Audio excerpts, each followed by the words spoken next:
সম্পর্কটা যখন মিথ্যে দিয়ে শুরু হয়েছিল, তখন সেই সম্পর্কটা আর যাই হোক পূর্ণতা কখনোই পাবে না।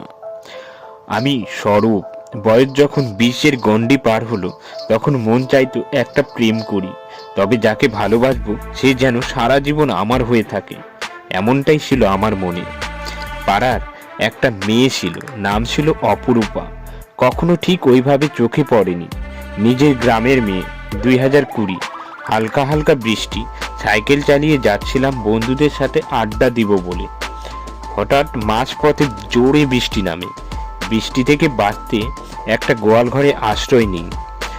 2 থেকে 3 মিনিট পর হঠাৎ গরুর ছানা নিয়ে দৌড়ে গোয়াল ঘরে আসে একটা বৃষ্টি ভেজা মেয়ে। দেখে চোখ ছড়াতে পাইনি। ভেজা শরীরের, চোখে মুখে হাসির ছাপ, মনে হচ্ছে এখনো চোখের উপরে ভাসছে। কেউ একজন পাশে থাকা ঘর থেকে ডাক দিয়ে বলে, ওই অপরূপা, জ্বর আসবে, তাড়াতাড়ি গরুর ছানাকে বেঁধে ঘরে আয়। একটা বারের জন্যেও চোখের পলক ফেলাতে পাইনি। আর তখনই নামটা জানতে পারি। বৃষ্টি কমে যাওয়াতে বেশি সময় দাঁড়িয়ে থাকতে পারিনি। তাকে খুঁজতে পরের দিন গিয়েছিলাম তার বাড়ির পাশে, তবে দেখা মেলেনি। এইভাবে 1 মাস তাকে খুঁজতে পেলাম না। হঠাৎ একদিন বিকেল বেলায় খেলার জন্য মাঠে যাচ্ছিলাম, তখন কাকিদের বাড়ির পাশ দিয়ে যাওয়ার সময় সেই বৃষ্টি ভেজা অপরূপার দেখা মিলে গেল। শুনতে শুনতে জানতে পারি কাকাতো বোনের সাথে 11-এ পড়ে। ওই দিন আর খেলতে যাওয়া হয়নি। তাকে ভালোবাসার কথা কি করে বলবো সেটা খুঁজতে খুঁজতে ভাবলাম আমার কাকাতো বোনকে দিয়ে বলেই দিই, যা হবে দেখা যাবে। 3 মাস অপেক্ষার পর অপেক্ষা, পিছু পিছু হাঁটা, ফলো করা, ছোট ছোট গিফট দেওয়া, তারপর সে মুখ ফুটে বলে দিল ভালোবাসি।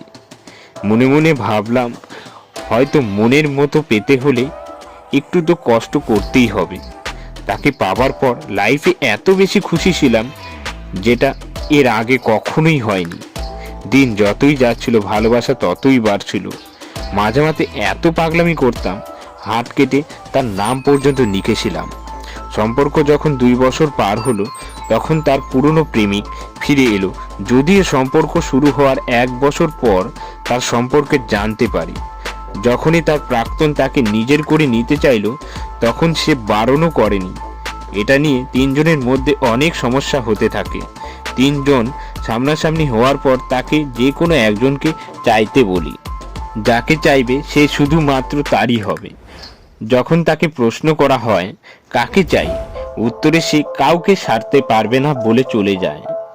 আমি তাকে পাবার পর যতটা খুশি ছিলাম, ওকে ছেড়ে আসার পর ততটাই খুশি ছিলাম, কারণ সে একদিনের জন্য হলেও আমাকে মন থেকে ভালোবেসেছিল। আর তাই হয়তো সরাসরি না করতে পারিনি। আমি নিজের ইচ্ছাতে সেখান থেকে সরে গেলাম। তার সুখ দেখে বাকি দিনগুলো পার করতে চাই। কিছু ভালোবাসা না পাওয়াতেই সুখ, যখন ভালোবাসার মানুষটা অন্য কারো ভালোবাসায় ভালো থাকে। ভালো থাকো প্রিয়, অন্য কারো ভালোবাসায়।